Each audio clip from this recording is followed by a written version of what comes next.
నమస్తే. తిరుపతిలో తొందరలో బీసీ గర్జన అంట. అది బీసీ గర్జననా, సింహ గర్జననా, కుక్కల గర్జన అని ప్రజలకు అర్థం కావడం లేదు. బీసీలకు సమానత్వం, మానవత్వం ఉండదు. అందుకు కారణం బలహీనతలు, మనలో ఉన్న పాలేగాళ్ళు, జెండా మోసే కూలోళ్ళు. దేశ భవిష్యత్తు ఇవ్వరు, రాష్ట్ర భవిష్యత్తు ఇవ్వరు. ప్రజలను దోచుకోవడానికి, ఎలక్షన్లో వాడుకోవడానికి మాత్రమే బీసీలను ఉపయోగిస్తారు. మానవత్వం లేని జాతికి సమానత్వం ఎక్కడుంటుంది? గతంలో 30 లక్షల మంది హిందువులు బలిపశువైన దేశంలో ప్రశ్నించలేదు. ధర్మస్థలే కాదు, తిరుపతే కాదు, పెహల్గామే కాదు, కాన్పూర్ కాదు, బీహారు కాదు, బంగ్లాదేశే కాదు, ఎన్ని చోట్ల హిందువులు చనిపోతున్నా, బలిపశువులుగా మారిపోతున్నా ఏ ప్రశ్నించలేని వాడు మూగవాడే. బీసీ గర్జన దేనికి?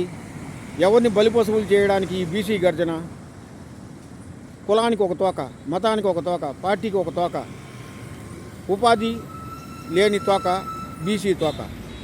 ఎందుకంటే వీళ్ళకి మానవత్వం, సమానత్వం ఉండదు. గర్జిస్తారు కానీ ఉపాధి గురించి మాత్రం ప్రశ్నించరు. వీళ్ళలో బలహీనత పక్కవాడు ఎదిగితే ఓర్చుకోలేరు. మానవత్వము, సమానత్వం లేని జాతి బీసీలు. అందుకు కారణం మన పాలేగాళ్ళు. కుక్కల కూటి కోసం నక్కల వైరాగ్యం అయినట్టు దేశ భవిష్యత్తును అంధకారం చేస్తూ, బీసీల భవిష్యత్తును అంధకారం చేస్తున్న ఈ నాయకుల్ని, పాలేగాల్ని తరిమి కొట్టాల్సింది ఎవరు? సింహగర్జన చేస్తూ హిందువులే తరిమి కొట్టాలి. బీసీ అంటే బ్యాక్వర్డ్ క్యాస్ట్ కాదు, ఫార్వర్డ్ క్యాస్ట్. ఆలోచించాల్సింది ప్రజలే. మన బానిసత్వాన్ని, మన పౌరసత్వాన్ని నిలబెట్టేది బీసీలే. బీసీ లేని దేశం భారతదేశం కాదు. కల్పిషమైపోయి ఇండియాగా ప్రబలన కావచ్చుంది.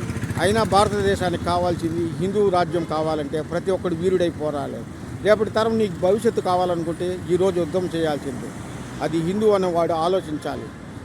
ఎవరి ఆలోచన ఎవరికి భవిష్యత్తు ఇస్తున్నామని ప్రతి ఒక్కడు ఆలోచనలోనే ఉంటుంది.